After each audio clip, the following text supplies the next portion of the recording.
तव कथामृतं तप्तजीवनं कविभिरीडितं कल्मषापहं श्रवणमंगलं श्रीमदाततं भुवि गृह्णन्ति जे भूरिदा जना। नमस्कार, अमृतबाणी चैनेले आपनादेर सकलके स्वागत। श्री श्री ठाकुर मा और स्वामीजीर रातुल चरणे शतकोटी प्रणाम जानिए शुरू करछि आमादेर आजकेर पाठ।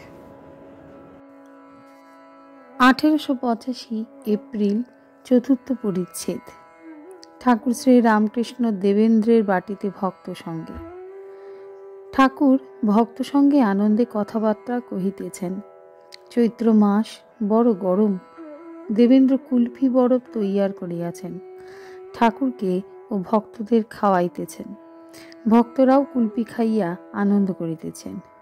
मणि आस्ते आस्ते बोलছেন, एनकोर एनकोर, अर्थात आरो कुल्फी दाओ। ও সকলে হাসিতেছেন। কুলপি দেখিয়া ঠাকুরের ঠিক বালকের ন্যায় আনন্দ হইতেছে।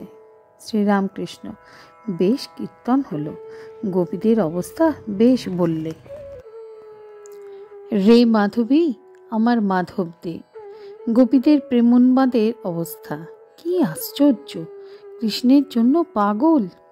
একজন ভক্ত আরেকজনকে দেখাইয়া বলিতেছেন, এর সখী ভাব গোপী ভাব।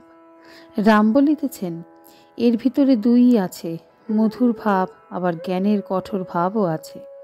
শ্রীরামকৃষ্ণ, কি গা? ঠাকুর এইবার সুরেন্দ্রের কথা কহিতেছেন। রাম, আমি খবর দিচ্ছিলাম, কই এলো না? শ্রীরামকৃষ্ণ, কর্ম থেকে এসে আর পারে না। একজন ভক্ত, রামবাবু আপনার কথা লিখছেন। শ্রীরামকৃষ্ণ সহাস্যে, কি লিখেছে? ভক্ত, পরমহংসের ভক্তি এই বলে একটি বিষয় লিখছেন। শ্রীরামকৃষ্ণ, তবে আর কি, রামের খুব নাম হবে। গিরিশ সহাস্যে, সে আপনার চেলা বলে। শ্রীরামকৃষ্ণ, আমার চেলাটালা নাই, আমি রামের দাসানুদাস। পাড়ার লোকেরা কেহ কেহ আসিয়াছিলেন, কিন্তু তাহাদের দেখিয়া ঠাকুরের আনন্দ হয় নাই। ঠাকুর একবার বলিলেন, এ কি পাড়া, এখানে দেখছি কেউ নাই। দেবেন্দ্র এইবার ঠাকুরকে বাড়ির ভিতর লইয়া যাইতেছেন। সেখানে ঠাকুরকে জল খাওয়াইবার আয়োজন হইয়াছে। ঠাকুর ভিতরে গেলেন।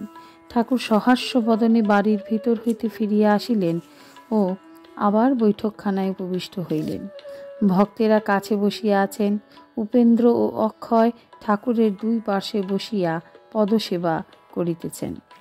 ঠাকুর দেবেন্দ্রের বাড়ির মেয়েদের কথা বলিতেছেন। বেশ মেয়েরা, পাড়াগাঁয়ে মেয়ে কিনা, খুব ভক্তি। ঠাকুর আত্মারাম নিজের আনন্দে গান গাহিতেছেন। কিভাবে গান গাহিতেছেন? নিজের অবস্থা স্মরণ করিয়া তাহার কি ভাবোল্লাস হইল, তাই কি এই গান কয়টি গাহিতেছেন? গান সহজ মানুষ না হলে সহজকে না যায় চেনা। গান দরবেশ দাঁড়ারে সাধের করওয়া কিস্তিধারী, দাঁড়ারে ও তোর ভাব রূপ নেহারি। গান এসেছেন এক ভাবের ফকির, ও সে হিন্দুর ঠাকুর মুসলমানের পীর। গিরিশ ঠাকুরকে প্রণাম করিয়া বিদায় গ্রহণ করিলেন। ঠাকুরও গিরিশকে নমস্কার করিলেন।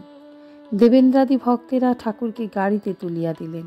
দেবেন্দ্র বৈঠকখানার দক্ষিণ উঠানে আসিয়া দেখেন যে তক্তপোষের উপর তাহার পাড়ার একটি লোক এখনও নিদ্রিত রহিয়াছেন। তিনি বলিলেন, উঠো উঠো। লোকটি চক্ষু মুছিতে মুছিতে উঠে কহিতেছেন, পরমহংসদেব কি এসেছেন? সকলে হো হো করিয়া হাসিতে লাগিলেন। লোকটি ঠাকুরের আসিবার আগে আসিয়াছিলেন ঠাকুরকে দেখিবার জন্য।